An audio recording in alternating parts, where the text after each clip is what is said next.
जय Hind. Study with Mahesh 2.0 में आपका स्वागत है। हिंदी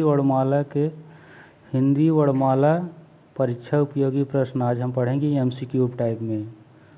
उच्चारण के स्थान पर रा व्यंजन किस प्रकार की ध्वनि है?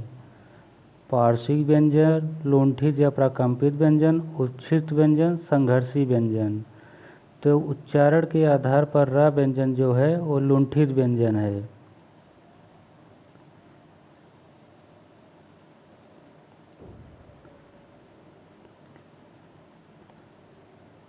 लुंठित व्यंजन वे व्यंजन होते हैं जिनके उच्चारण में जिह्वा जीभ की नोक बार बार मुड़कर कंपन करती है। रा के उच्चारण में जीभ की नोक कंपन करती है, इसलिए इसे लुंठित व्यंजन या प्रकंपित व्यंजन कहते हैं। ला को पार्श्विक हवा जीभ के बगल से निकलती है और डा उच्छिप्त जीभ झटके से गिरती है। क्वेश्चन नंबर 2, निम्नलिखित में से कौन सा वर्ण कंठोष्ठ ध्वनि है? ऑप्शन ए, ऑप्शन बी ए, ऑप्शन सी ई, ऑप्शन डी औ। तो कंठोष्ठ वर्ण औ है, ऑप्शन डी इसमें सही है।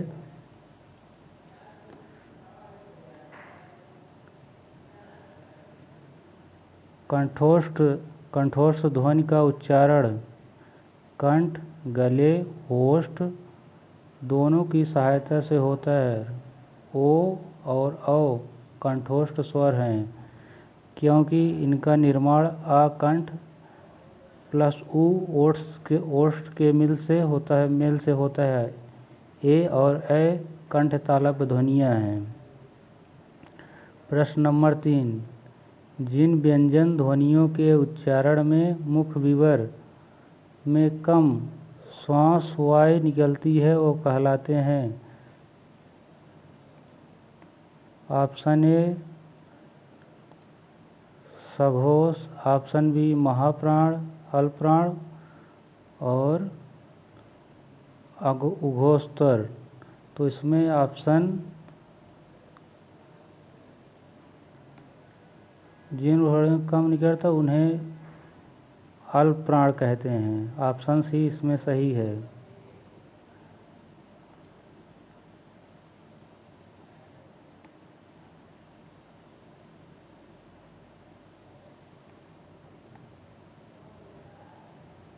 हिंदी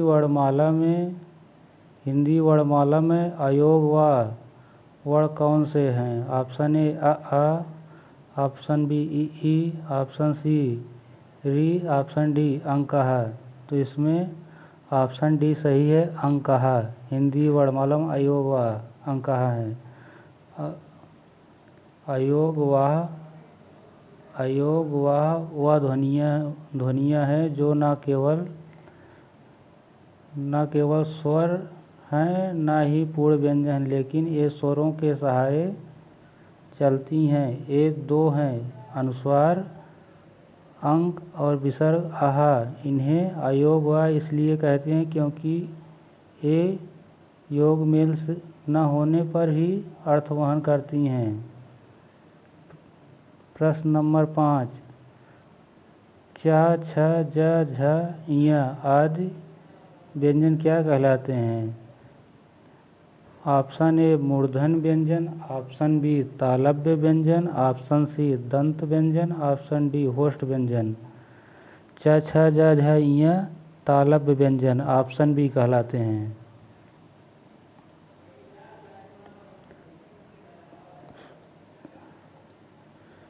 चा वर्ग के सभी व्यंजनों का उच्चारण तालु कठोर तालु के स्पर्श से होता है, इसलिए इन्हें तालव्य व्यंजन कहते हैं। कंठ का वर्ग, मूर्धन्य टा वर्ग, दंत ता वर्ग। क्वेश्चन नंबर 5 है ओष्ठ पा वर्ग निम्नलिखित में कौन सा स्वर दीर्घ स्वर नहीं है? ओष्ठ पा निम्नलिखित में कौन सा स्वर दीर्घ स्वर नहीं? ऑप्शन ए ई, ऑप्शन बी आ, ऑप्शन सी यू, ऑप्शन डी ए। तो ओष्ठ प वर्ग नहीं है, ऑप्शन ए ई जो है ओष्ठ वर्ग नहीं है।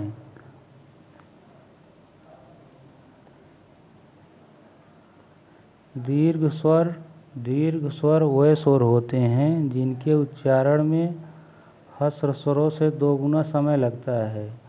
2 मात्रा है आ, बड़ा, बड़ी, बड़ऊ, ए, ओ, औ।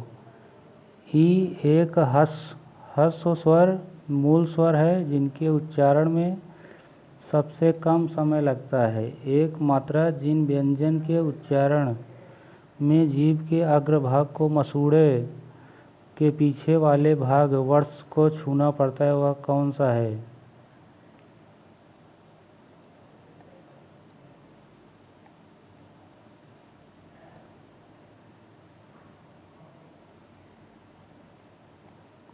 क्वेश्चन नंबर 6 है।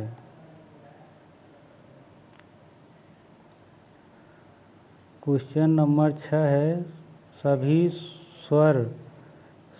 स्वर श्वास वाय की मात्रा प्राणत्व के आधार पर किन श्रेणी में आते हैं? ऑप्शन ए महाप्राण, ऑप्शन बी अल्पप्राण, ऑप्शन सी अघोष, ऑप्शन सी सघोष। तो इसमें ऑप्शन बी जो है अल्पप्राण।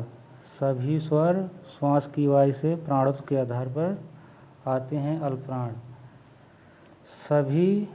सभी स्वरों के उच्चारण में मुख से कम हवा श्वास निकलती है, इसलिए सभी स्वर अल्पप्राण होते हैं। सभी स्वर सघोष भी होते हैं, लेकिन प्राणत्व के आधार पर केवल अल्पप्राण ही आते हैं। Question number 7। क्वेश्चन नंबर 7 है, हिंदी शब्दकोश में छ वर्ण का क्रम किस वर्ण के तुरंत बाद आता है? ऑप्शन ए छ, ऑप्शन बी हा, ऑप्शन सी का, ऑप्शन डी सा खा के बाद आता है। तो इसमें ऑप्शन सी का शब्दकोश में छ आता है।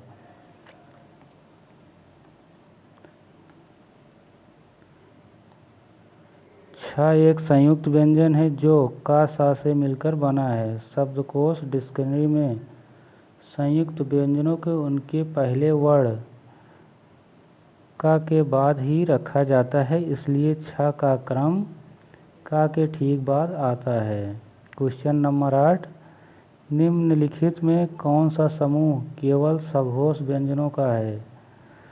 निम्नलिखित में कौन सा समूह सघोष व्यंजनों का है? ऑप्शन ए का, खा, चा, ऑप्शन बी सा, खा, सा, ऑप्शन सी ग, घ, अंग, ऑप्शन डी टा, ठा, पा।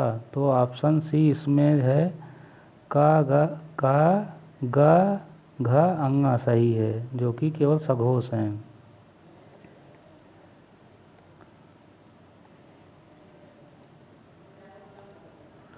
सघोष व्यंजन वे होते हैं जिनके उच्चारण में स्वर तंत्रियों में कंपन होता है। इन्हें प्रत्येक वर्ग का तीसरा वर्ग और चौथा और पांचवा वर्ण शामिल है। क्वेश्चन नंबर 8, हिंदी वर्णमाला में काकल्य वर्ण किसे माना जाता है? ऑप्शन ए ह, ऑप्शन बी य, ऑप्शन सी र, ऑप्शन डी स। तो इसमें हिंदी वर्णमाला में काकल्य वर्ण ह को कहते हैं, ऑप्शन ए सही है। काकल्य वर्ण वह होता है जिसका उच्चारण कंठ के भीतरी भाग स्वर यंत्र मुख से होता है। हिंदी में केवल ह ही काकल्य वर्ण कहलाता है, उसमें व्यंजन समूह का भी हिस्सा है। क्वेश्चन नंबर 9 है, जीभ के भाग के आधार पर ई स्वर को किस श्रेणी में रखा जाता है? ऑप्शन ए मध्य स्वर, ऑप्शन बी अग्र स्वर, ऑप्शन सी पश्च स्वर, ऑप्शन डी अर्ध विवृत स्वर, तो इसमें जो है ऑप्शन ई वो अग्रस्वर के रूप में रखे जाते हैं। ऑप्शन बी सही है। जीभ के आधार पर स्वरों के 3 भेद हैं। पहला है अग्रस्वर, जिनके उच्चारण में जीभ का अग्र भाग सक्रिय रहता है। इसमें ई, बड़ी ई, ए, बड़े ए। और मध्य स्वर, जिनके उच्चारण में जीभ का मध्य भाग सक्रिय रहता है, जैसे छोटा आ। और पक्ष स्वर, जिनके उच्चारण में जीभ का पक्ष भाग सक्रिय रहता है, बड़ा ऊ, बड़ा ओ, बड़ा ओ, आ। क्वेश्चन नंबर 10, निम्नलिखित में कौन सा समूह केवल अघोष ध्वनियों का है? तो ऑप्शन ए है इसमें गा, घा, अंगा। ऑप्शन बी का, खा, सा। ऑप्शन सी जा, झा, या। ऑप्शन डी दा, धा, बा। तो इसमें जो है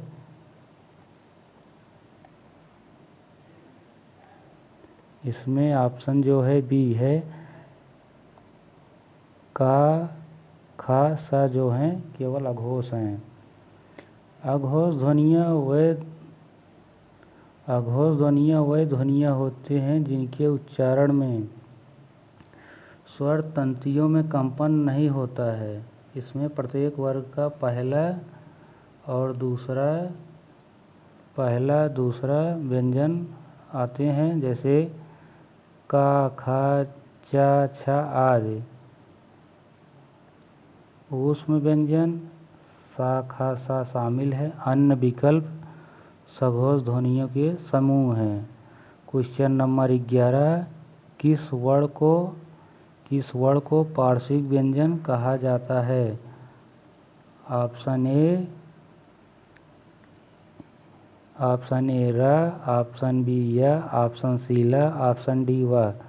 तो इसमें जो ऑप्शन सी है वही पार्श्विक व्यंजन होते हैं।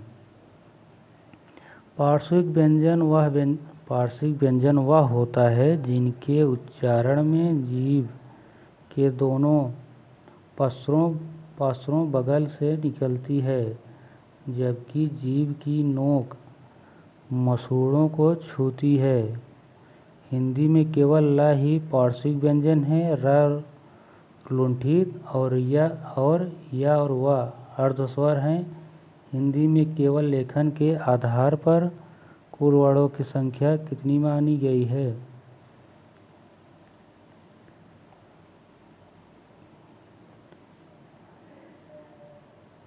यहाँ से प्रश्न है, हिंदी में केवल ला ही पार्श्विक व्यंजन है, र लुंठित है, यह अनुस्वर केवल आधार कितने वर्गों? हिंदी में लेखन के आधार पर कुल वर्णों की संख्या कितनी मानी गई? Option A 44, option B 33, option C 52, option D 52, option C 50। तो इसमें टोटल 52 माने गए हैं कुल वर्णों की संख्या। हिंदी वर्णमाला में कुल 52 वर्ण माने जाते हैं लेखन के आधार पर।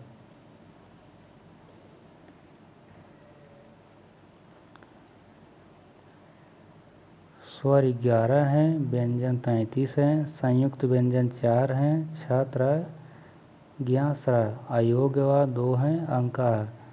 द्विगुण उच्छिप्त व्यंजन डा और ढ हैं। 11, 33, 4 संयुक्त 2 टोटल मिला के 52। उच्चारण के आधार पर सामान्यतः 44 या 45 वर्ण माने जाते हैं। निम्नलिखित में कौन सा वर्ण महाप्राण?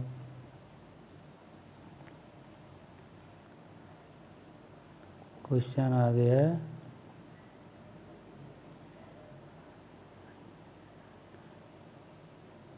यहाँ निम्नलिखित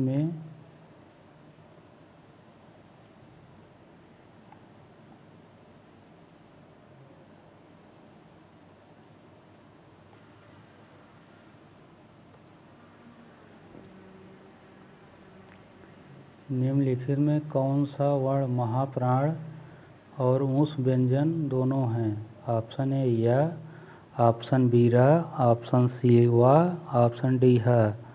तो ह जो है ऑप्शन डी हा, ऊष्म व्यंजन और महाप्राण में दोनों आते हैं। हा ऊष्म संघर्षी व्यंजन समूह का सदस्य है।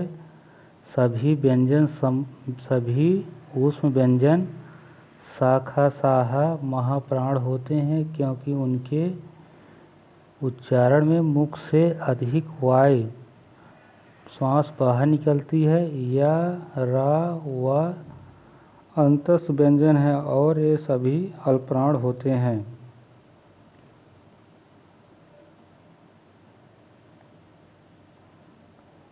क्वेश्चन नंबर 12 है, मुख खुलने के आधार पर ए स्वर को किस श्रेणी में रखा जाता है?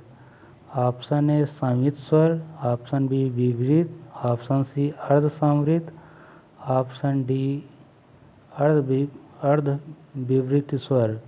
तो इसमें जो है ऑप्शन बी सही है, विवृत स्वर में आते हैं। मुख खुलने के आधार पे के उच्चारण जो है ऑप्शन डी उत्तर जो है अर्ध विवृत स्वर में आते हैं। अर्ध विवृत स्वर वे होते हैं जिनके उच्चारण में मुख द्वारा आधा खुला रहता है। ए आ प्लस ए के योग से और औ आ प्लस ओ से अर्ध विवृत स्वर होते हैं जिसमें मुख पूरा खुला रहता है। आ और संवृत में मुख बंद रहता है। ई और बड़ी ई, छोटा ऊ, बड़ा ऊ। क्वेश्चन नंबर 13 है, निम्नलिखित में कौन सी ध्वनि केवल दंतोष्ठ है? ऑप्शन ए मा, ऑप्शन बी वा, ऑप्शन सी फा, ऑप्शन डी या।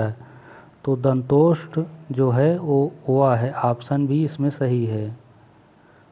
दंतोष्ठ का अर्थ है जिसका उच्चारण दांत, दंत और निचला होठ दोनों के योग से होता है। हिंदी वर्णमाला में केवल वा ही एकमात्र शुद्ध दंतोष्ठ व्यंजन है। माँ ओष्ठ है और नासिक फा ओष्ठ है या तालव्य है। संयुक्त व्यंजन स्रा है के मेल से बना है।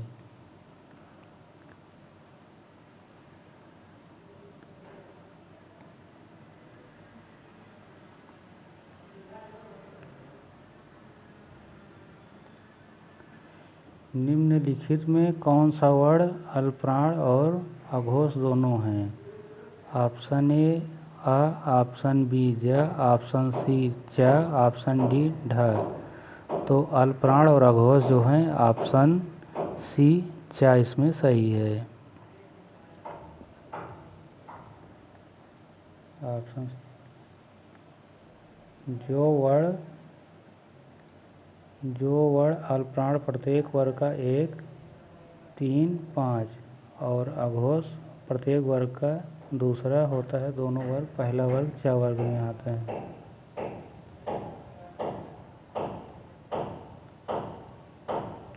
क्वेश्चन नंबर 15,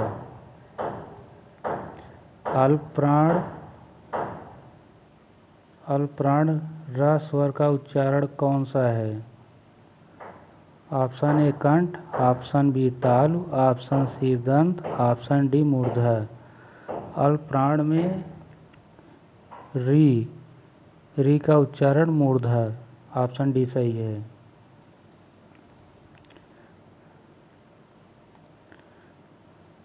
री स्वर का उच्चारण स्थान मूर्धन्य कठोर तालु का मध्य भाग होता है। यही कारण है कि री के उच्चारण स्थान वाले व्यंजन वर्ग यानी ट वर्ग, टा, ठा, डा, ढा, अड़ा को भी मूर्धन्य व्यंजन कहा जाता है। स्वर का उच्चारण स्थान मूर्धन्य कठोर तालु का मध्य भाग होता है। यही कारण है री के उच्चारण स्थान वाले व्यंजन वर्ग यानी टा वर्ग, टा, ठा, डा, ढा, अड़ा को भी मूर्धन्य व्यंजन कहा जाता है। क्वेश्चन नंबर 16 है, निम्नलिखित में कौन सा वर्ण ऊष्म संघर्षी के साथ साथ अघोष भी है? ऑप्शन ए ह, ऑप्शन बी सा, ऑप्शन सी या, ऑप्शन डी जा। तो ऊष्म संघर्षी जो है ऑप्शन सी सही है इसमें। ऑप्शन बी सही है इसमें, सा। ऊष्म संघर्षी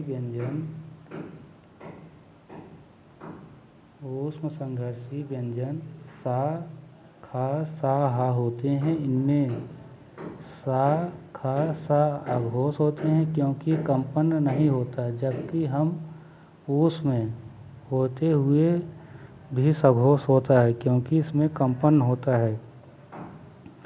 इसलिए सही उत्तर सा है। हिंदी वर्णमाला में किस ध्वनि, क्वेश्चन यहाँ से है, हिंदी वर्णमाला में किस ध्वनि को अर्धसमृद्ध स्वर कहा जाता है?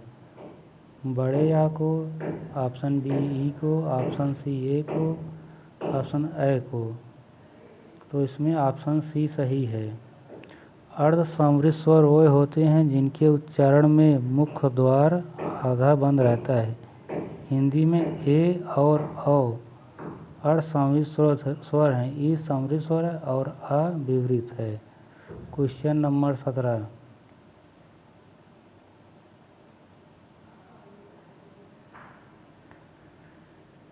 स्वरों को किस और अन्य नाम से भी जाना जाता है? ऑप्शन ए व्यंजन, ऑप्शन बी अच, ऑप्शन सी हल, ऑप्शन डी विसर्ग। तो स्वरों को अच के भी नाम से जाना जाता है। क्वेश्चन नंबर 18, ध्वनि का प्रयोग हिंदी वर्णमाला के किस व्यंजन के स्थान पर किया जाता है? तो ऑप्शन ए है, ऑप्शन ए ढा, ऑप्शन बी ला, ऑप्शन डा ढा।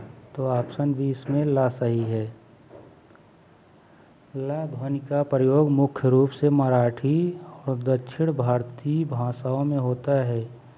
हिंदी में यह मानक वर्ण नहीं है, लेकिन इसकी ध्वनि ला से मिलती जुलती है। मानक हिंदी में यह ला के उच्चारण के स्थान पे अथवा विकल्प के रूप में प्रयोग किया जाता है, खासकर विदेशी या क्षेत्रीय भाषाओं के शब्दों में।